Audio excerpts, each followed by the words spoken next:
Pada zaman dahulu, di sebuah kerajaan megah di tanah Sumatera, hiduplah seorang putra mahkota yang telah beranjak dewasa. Sebagai pewaris tahta, ia bercita-cita untuk menikah dan membangun keluarga.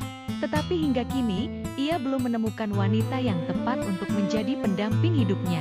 Meski demikian, semangatnya tak pernah pudar. Suatu malam, putra mahkota mengalami mimpi yang begitu nyata. Dalam mimpinya, seorang kakek tua berwibawa muncul di hadapannya dan memberi petunjuk. Pergilah ke sebuah rumah di tepi pantai, ujar sang kakek. Di depan rumah itu tumbuh pohon kelapa gading, dan di sanalah kau akan menemukan jodohmu. Carilah burung buai bersuara merdu yang hinggap di sana. Tangkaplah burung itu, maka takdir akan membawamu kepada belahan jiwamu. Saat terbangun, putra mahkota langsung teringat pesan dalam mimpinya.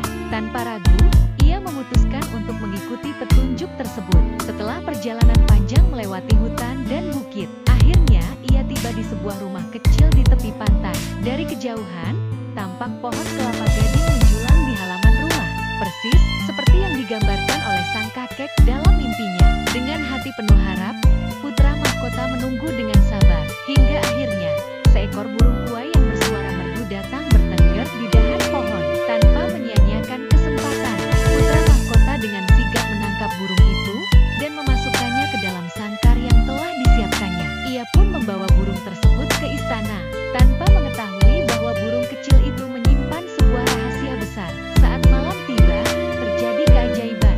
Burung buai yang ada dalam sangkar perlahan berubah wujud menjadi seorang putri yang luar biasa cantik, dengan kulit sehalus rembulan dan mata sejernih samudra. Dengan langkah ringan, ia berjalan ke dapur dan mulai memasak berbagai hidangan lezat.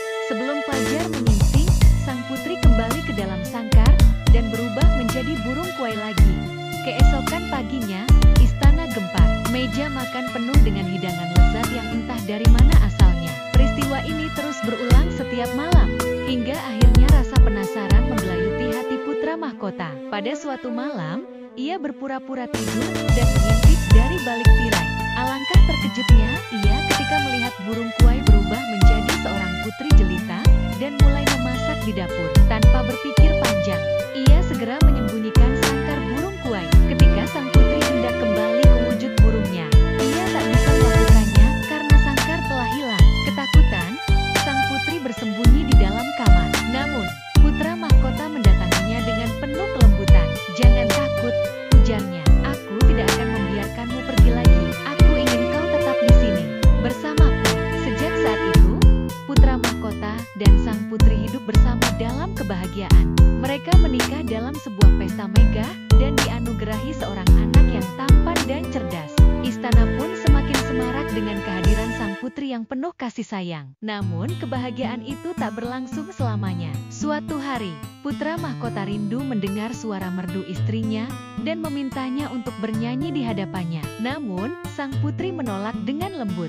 "Jika aku bernyanyi, kau akan menyesal," bisiknya penuh duka. Namun, putra mahkota tetap memaksa. Dengan berat hati, sang putri akhirnya menyanyikan sebuah lagu yang begitu indah, tetapi perlahan tubuhnya mulai berubah. Sayap kecil mulai muncul, suaranya semakin lirih, dan dalam sekejap, ia kembali menjadi burung kuai. Sebelum putra mahkota sempat berbuat apa-apa, burung kuai itu mengepakkan sayapnya dan terbang tinggi ke angkasa, meninggalkan istana dan keluarganya untuk selamanya. Putra mahkota hanya bisa menatap dengan hati hancur. Penyesalan yang mendalam menyelimutinya, karena ia telah kehilangan wanita yang paling dicintainya, akibat memaksakan kehendaknya sendiri. Sejak saat itu, setiap kali ia mendengar suara burung kuai di kejauhan, hatinya selalu dipenuhi dengan kerinduan yang tak berujung.